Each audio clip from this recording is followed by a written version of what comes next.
Sigijima konke nje sinilethele indaba sachisa ninaniletlile emakhaya entokozela amaholiday wokuphela komnyaka. Nanzi indaba ezijujileko sanamhlanje mbukeli. We are not saying President Agalizan, we would never say that. But we are raising issues. But abantu abathanda ukugosipa baphuma ngale bayothi hayi bamfune hambile. Emhlanganweni waphakathi komnyaka we-ANC kuvele ukuthi amalunga we-ANC asamsekela ngokupheleleko umengameli uCyril Ramaphosa. Nanyana besele kunamahlebezi ukuthi kunamanye amalunga afuna ukuthi athokoze isikhundla sakhe ngombana basamthembi. She has a good relationship with everybody. She also was a very good person, a good family member, a good parent. Umndeni kaDikeledi Magatsi obekalilunga leParlamente le-ANC bekodi alisekela labo ngqongqotshe eminyangweni emibili uthi ubetheke kakhulu ngokulala kukamma wekhaya obekanobuntu bekodi abumbanisa umndeni. Magatsi ulele izolo.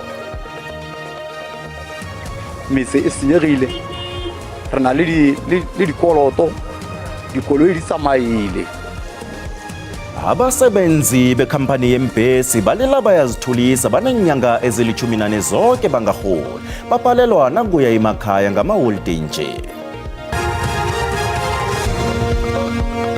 Sakwamukela mbukele endabeni zesiNdebele lapha kwa-SABC 1 akwande.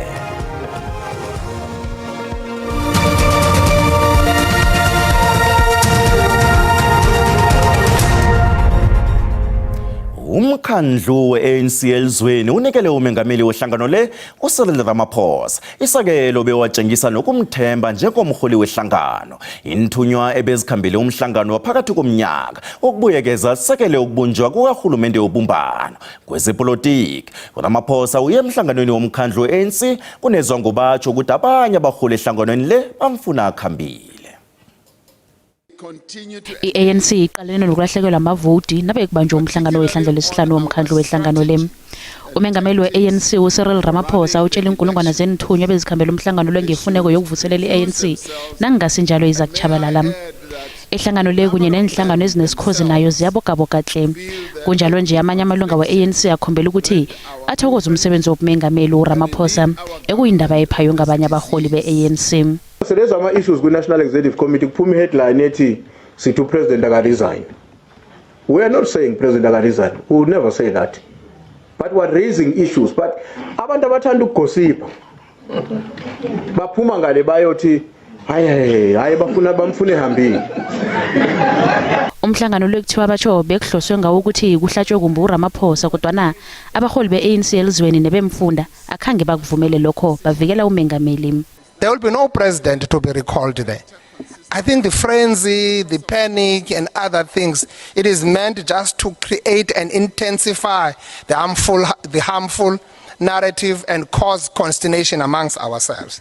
Ngaphambi kokubanjwa komhlangano lo elinye ilunga lekomite kule ye-ANC uZuko Godlimpi uveze ukuthi umhlangano lo akahloswe ngawo ukuqotsha abaholi kodwana akuhloswe ngawo ukubuyekeza inqundo ezithethwe yikomite kule ye-ANC.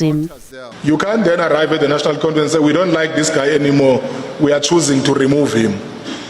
That's a decision that belongs to the national conference. Umengameli we-ANC walokhu uThabo Mbeki akakathabi nakancane ngobujamo behlangano le. Nabekethula inkulumo ngemva kokubanjwa komhlangano lo ubuzisisa ukuthi kuhle iyaphi ihlangano le nelizwe lem. The ANC is in problems, serious problems. And South Africa is in serious problems. And I don't know about yourselves, but me, I don't know where South Africa will be tomorrow. Where are we going? Inthunywa zibethele unobhala zombelele we-ANC ufikile mbalula izandla bezamsikimela ngemva kokwethula kuhle umbiko waphakathi komnyaka ukubuyekeza.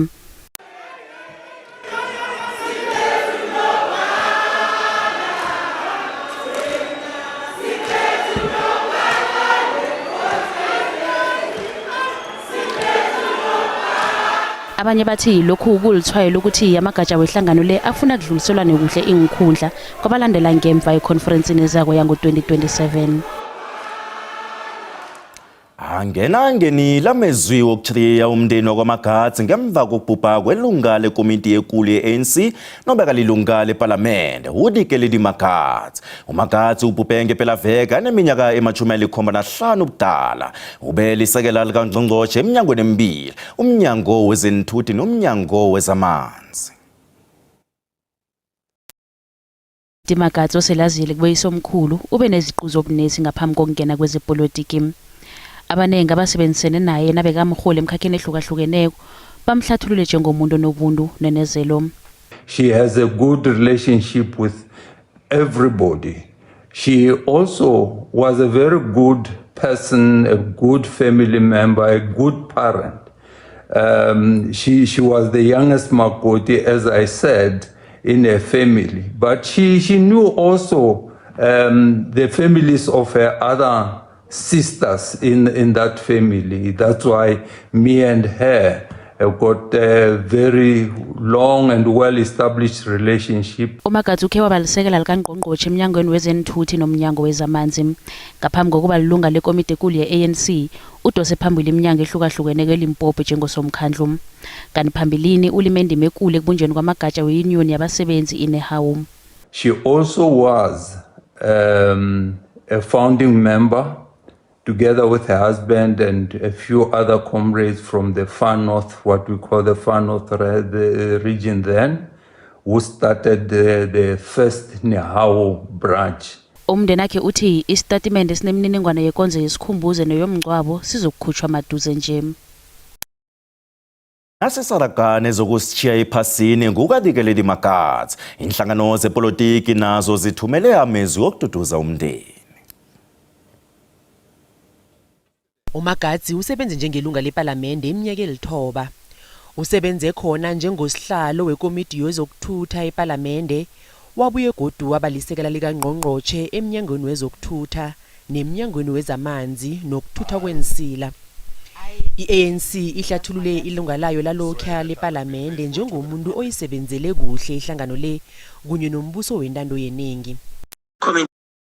And a seasoned cadre of the ANC who served the movement and the democratic state with a dedication and discipline, having previously served as a member of the National Executive Committee of the ANC and as a deputy minister, bringing a strong sense of public service. Zepolitiki nazo zidlulise amezwi wokududuza. I-Freedom Front Plus iveza amazizi ahlukileko ngemsebenzi kaMagatsi ngesikhathi asebenzela i-ofisi yomphakathi. She will be remembered as an excellent MEC for agriculture in Limpopo, where she assisted the agricultural community throughout. Unfortunately, she will also be remembered for her failure to keep government and PRASA to account with regard to the corruption, as was pointed out by the Zondo Commission later in her career. I-UDM nayo ithi ulisebenzele kuhle ilizwe uMagatsi. We convey our heartfelt sympathies to her family, colleagues, and her political party, the African National Congress, during this difficult time. May her soul rest in eternal peace. Imniningwana ngomngcwabo izokumenyezelwa mndeni ngasikade. Lithuliso lekusasa icala labasolwa abahlanu abasolwa ngokubulala abadumuze babulele abantu abalithoba ethaveni kwaNoxolo ePegasdal ukuyokufaka imbawo zamagqwetha ombuso. Abasolwa abathwese icala lokubulala, ukulinga ukubulala, ukufunyanwa nengidi ezingasisemthethweni nenkule kunye nokuba selizoneli ngokungemthetho. Munye wabasolwa abahlanu khe wagotshola icala lokubulala, kanti icala lomnikazi wethaveni uNanesimathwa othwese icala lokuthengisa utshwala ngaphandle kwamaphepha lithuliso lweke lesithathu. Bekuzele nganabususo benyawo ekhotho kaMagistrate Western Area. Izakhamuzi ezisindekileko zitsho zibafuna baphila abasolwa ababotshwe malungana nokudunuza kubulawe abantu ngezi-2019. Abasolwa babotshwe ngemva kokuthi amapholisa abafumana neengidi ezifaka hlangana ama-AK-47. Abasolwa bonke zizakhamuzi zeLesotho. Basolwa abahlanu kabali-11 abavele ekhotho namhlanje. Amadokhethi walabo abanye akafakwe ekhotho. We were chased away. We were so much disappointed as ASAP on the community of Pegasdal because we were not there to fight.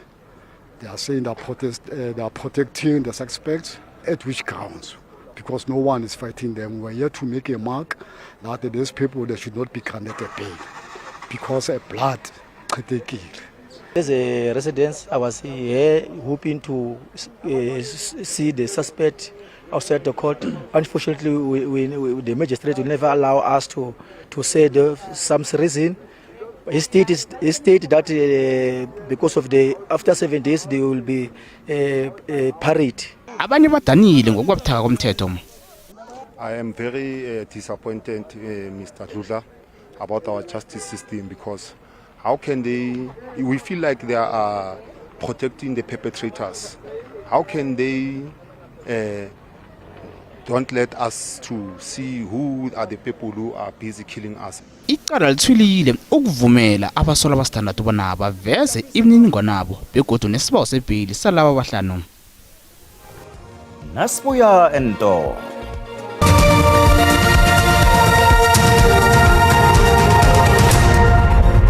Sisakhona lapha Mbukeli kanti indaba ezinaziphundileko uyasithola ku-SABC Plus enkundleni zokuthindana ku-TikTok, X na ku-Facebook. Nambasikhabe. Ngemva kwamalanga kufunanwa neJoni elemuke nomlambo kunesidumbu esitholakeleko kanti okhulumela amapholisa uBrigadier Donald Mdluli uhlathulula ngesidumbu abasitholeko. At this moment we cannot confirm that these are the remains of the missing soldier. We need to conduct some DNA tests to ensure that or the identity of the remains that were found here. So, but for now, the team will continue probably tomorrow to see if they cannot locate the other body parts. But for now, that's how far we have went. We also want to apologize because this is graphic information, as you indicated. However, for now, we just indicate that we found only that part of the head, of which we suspect, as we were reporting before, that there are a lot of crocodiles in this area.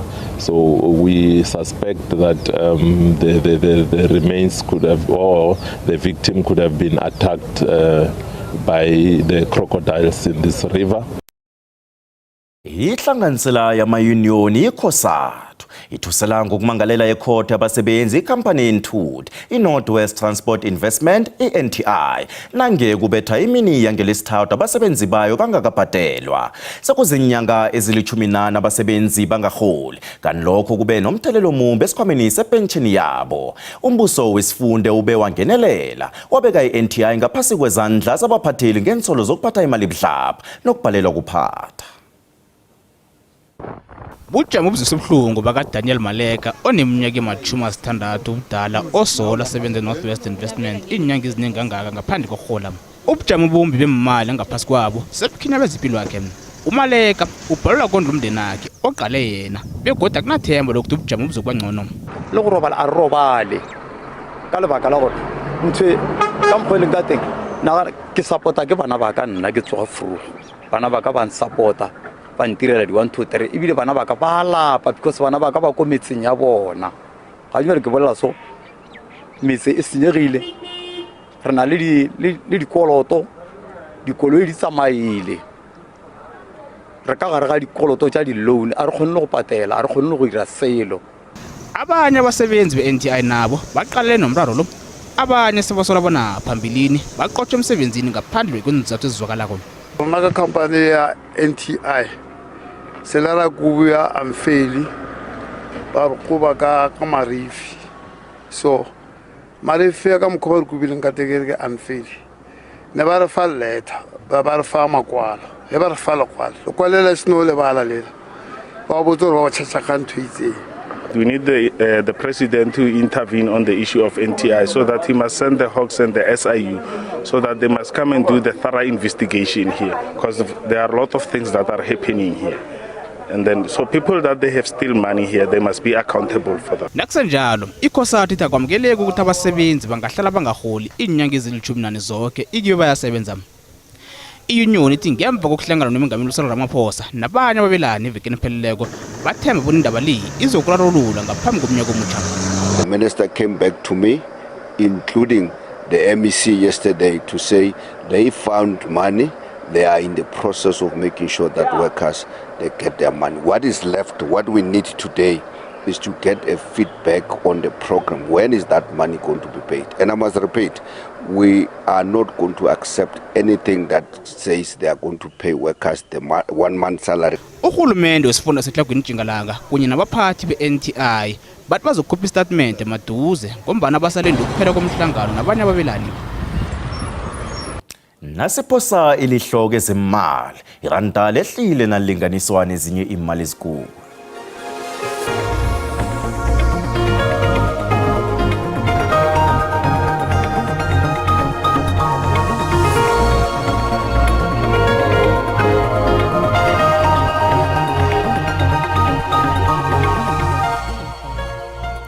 iBafana Bafana iyokubambana neZimbabwe ngehour lesithandathu endaba manje emidlalweni weAFCON eMalagasy Stadium eMorocco. Kaninga kelinye ihlangothi Angola iyokubambana neEgypt ngesikhathi sinye. Sekusele imzuzu embalwa ngaphambi kokuthoma komdlalo wokugcina weGroup B phakathi kweBafana Bafana neZimbabwe. Ngile group iGibhithe idosa phambili ngamaphuzu asithandathu. Ilandelwa siqhema sikaBruce ebujameni besibili ngamaphuzu amathathu. Kanti ebujameni besithathu kune Angola enephuzu linye kwaphela ilingana neZimbabwe esemsileni kuGroup B. Nange Bafana ngawuthumba lomdlalo yokuba namaphuzu asithandathu bese ingena thwi ehelweni lenqhema ezidlule lesigabeni sokukhiphana. Nanyana iThe Warriors ingasibudisi kangako kuBafana begodu zinomlando wokuhlangana amahlandla amaningi kodwa nazizobe zithoma ukuhlangana eBikirini yeAFCON. Umdlalo lo yorhatshwa bunqopha ku-SABC 2 emirhatshweni ye-SABC emahlelweni we-SABC wethungelelwano nohlanganiso kunye naku-SABC Plus. Ngesikhathi sinye nakuthoma umdlalo weBafana ngakeni inhlangothi kuzobe kuthoma we-Egypt eyokubambana ne-Angola. iGibhithe isandukubetha iBafana mhlapha nje seyijayele ukuthumba ibhigiri le. Namhlanje amaSouth Africa asehlangothini layo ukuthi ibethe iAngola. Nakusenjalo abalandeli beBafana Bafana banethemba ngesichema sabo ukuthi sokudlula namhlanje. Iza kuyiwina le match. Ndiyayazi ba bebenaso impazamo kumatch bebedlala neEgypt kodwa ke ndiqiniseke uba bazawusebenza phezulu kwezo mpazamo ngoku. Bafana bazayibetha iZimbabwe. If bazawudlala hlobo bedlale ngalo kule game bebegqiba udlala abazayibetha siyagqitha pha. Sihlala clean clean and the party sawucleanisha pha. Into sifuna ukubheka phambili. They said this morning we need a draw or a win, but I'm more gunning for a win tonight. So we just need to finish it and end up in a good side of it. We just have top 16. Yeah, faith in ourselves. Hugo Bruce, he knows his thing. Bafana will go through to the second round. Nna ke bona Bafana ba ka hapa papadi ya kajeno ha fela mokotlisa gona ka aka sebe a se tshabe wa theka. Ngibona ngathi iZimbabwe ngeke ibone leagues vele suyibhaqabula 3-0. Sisaraga nezomdlalo weBafana Bafana neZimbabwe sixoxisana nomcuzululi webhola yeragwako uSiphiwe Luwe. Akwande caba ngemva kokuthi iBafana idulwe iGibhithe emidlalweni wayo odluleko ubona ukuthi kilomdlalo uzokudlalwa namhlanje ebusuku izokura kanjani. Ngiyathokoza Bongwe. Ngicabanga ukuthi nangibona amajukuluko enziwe embanduli Hugo Bros abuyisela uSipho Mbule esiswini. Ngicabanga ukuthi uzokuletha icreativity kade ichota kakhulu lokho yana kade sicala neGibhithe. So lokho kuzokuletha umehluko omningi kakhulu nangicathanisa nokuthi iZimbabwe benza amajukuluko amathathu babuyisa uMashwanisa, uTakwara noHolloway. So badlali bekade bangasefomini abathomako kade bangadlali ngabo. So lokho kungipithuba lokuthi njalo kungipithemba lokuthi ngathi sizokusebenza kuhle namhlanje. Mhlalukwana nayingadliwa iZimbabwe iBafana Bafana kuza kuthi ukuthini? Ingamhlambe siyabuya namkhalisesa khona ithutshana lokuthi singecela esigabeni esilandelako. Ithuba lisekhona ukhumbula ukuthi kunenqema ezine ezikuba ma third best places ezizochubekela phambili hlangana nama-group asithandathu la. So nangabe i-Angola iyathumba lapho-ke mhlawumbe kungaba i-challenge nyana ngoba bazoba nama-points ayi-4 thina soba na-3 then kuzoqhathaniswa nezinye kwamanye ama-group kobana mhlawumbe asiphumelele kuba number 4 number 4 ya kulezi eziyi-4 esazofakwa, so ithuba lisesekhona. Mhlalukwana, sithokoza ithuba nesikhathi sakho. Bongwe.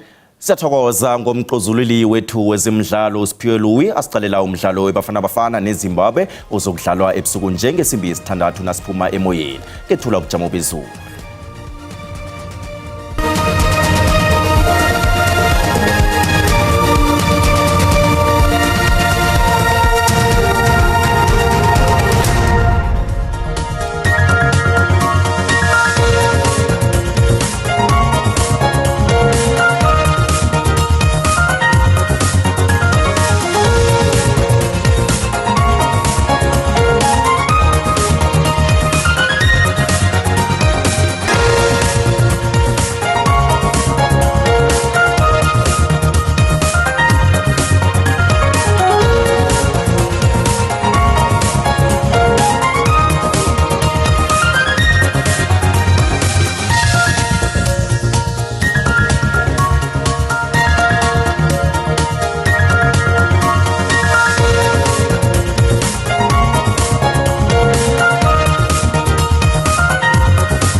Kwangathi umoya kaKrismusi uraga uyongena kuchihweli chokomana kuthi wayehla intengo yembaseli ngokusekelwa kunzinza kweranda nokwehla kwamandla we-oil. Imininingwana yamva nje ekhutshwe lisiko elilawula imbaseli Central Energy Fund iveze ukuthi yombili mhlobo yembaseli yokwehla 49 cents ukuya ku54 cents ilitha ngayinye, kanti abasebenzisa idizili bakalindela ukuhlomula khudlwana njengobana kulindeleke ukuthi yehle nga-126 ne-138 cents ilitha ngayinye. Mbukeli ngemvumo yakho ngiba ukuyokuthengisa sibuye sisonke.